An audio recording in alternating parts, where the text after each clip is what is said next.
இன்றைக்கி எக் போண்டா எப்படி பண்ணுறதுன்னு பார்ப்போம். இதுக்கு வந்து 3 முட்டை வேக வச்சு 4 நாளாக கட் பண்ணி எடுத்துருக்கேன். 1 ஸ்பூன் பச்சை மிளகாய் கட் பண்ணியிருக்கேன். அரை டீஸ்பூன் சீரகம், கடல மாவு 1 கப்பு, இது கார்ன் மாவு வந்து 1/4 கப் எடுத்திருக்கேன். இது வந்து எக் ஒயிட் 1 முட்டையோட வெள்ளை மட்டும் எடுத்திருக்கேன். இது இப்போ இந்த மாவுக்கு வேணுங்கிற அளவு உப்பு போட்டுக்கலாம்.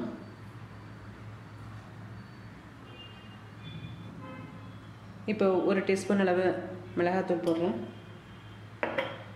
கொஞ்சம் பெருங்காயம் போட்டுக்கலாம். 1/4 டீஸ்பூன் அளவு போட்டுக்கோங்க. இப்போ இட்லி மாவு பதத்தில் மாவை கரைச்சிக்கலாம்.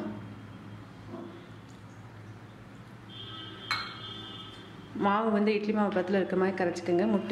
முட்டையோட வெள்ளை சேர்த்துருக்கிறதுனால பார்த்து தண்ணி ஊற்றுங்க. கொஞ்சம் கொஞ்சமாக தண்ணி ஊற்றிக்கோங்க. முட்டையோட வெள்ளை வந்து போண்டா ஃப்ளஃபியாக வர்றதுக்கு நல்லாயிருக்கும் முட்டையோட வெள்ளை சேர்க்குறது.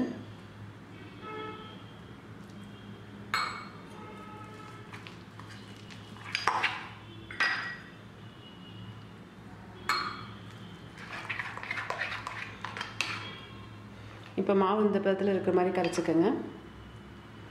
இப்போ எண்ணெயை காய வச்சு முட்டையை எடுத்து இதில் டிப் பண்ணி போடணும். இப்போ எண்ணெய் நல்லா காஞ்சிச்சு. ஃபஸ்ட்டு ஒரு 3 நிமிஷம் அடுப்பை கூட வச்சுக்கலாம். அதுக்கப்புறம் அடுப்பை குறைச்சி வச்சுருங்க. முட்டையை எடுத்து இந்த மாவில் டிப் பண்ணி போட்டுருங்க.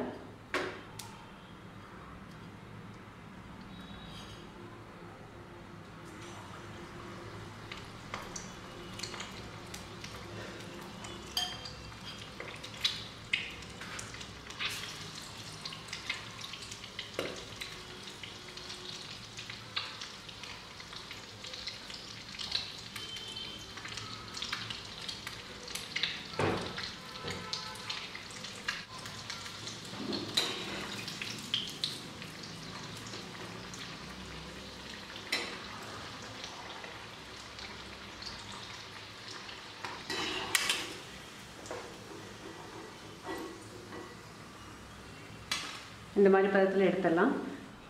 இந்த டிப் பண்ணுற மாவு வந்து ரொம்ப திக்காக இருந்துச்சுன்னா போண்டா வந்து கல்லாக வரும். அது தக்கன நீங்கள் தண்ணி ஊற்றி கூட குறைச்சி மாற்றிக்கோங்க.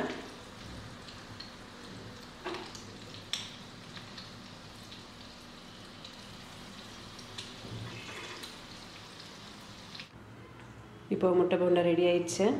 இதை நீங்கள் செஞ்சு பார்த்து எனக்கு உங்களோட கமெண்ட்ஸ் சொல்லுங்கள். தேங்க்யூ.